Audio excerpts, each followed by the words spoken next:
అరుణాచల కొండ అంటే కేవలం రాళ్లతో నిండిన పర్వతం అనుకుంటున్నారా? కాదు, అది ఒకప్పుడు సముద్రాలను కూడా మరిగించిన భయంకరమైన అగ్నిస్తంభం. పురాణాల ప్రకారం బ్రహ్మ విష్ణువుల మధ్య వచ్చిన మహావివాదాన్ని ఆపడానికి పరమశివుడు ఒక అనంతమైన అగ్నిస్తంభంగా అవతరించాడు. ఆ సమయంలో శివుడి నుండి వెలువడిన ఆ వేడికి పంచభూతాలు కూడా ఆ శక్తిని తట్టుకోలేక వణికిపోయాయట.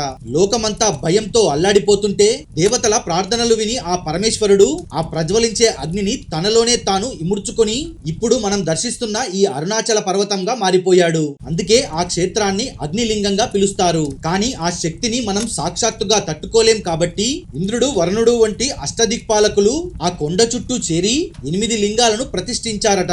ఆ లింగాల ద్వారా ఆ అపార శివశక్తిని సమతుల్యం చేస్తున్నారు. సింపుల్ గా చెప్పాలంటే ఈ 8 లింగాలు కరెంట్ ట్రాన్స్ఫార్మర్ లా పనిచేస్తున్నాయన్నమాట. ఒక్క లైక్ చేసి అగ్నిలింగ స్వరూపుడైన అరుణాచలేశ్వర స్వామికి జై అని కమెంట్ చేయండి.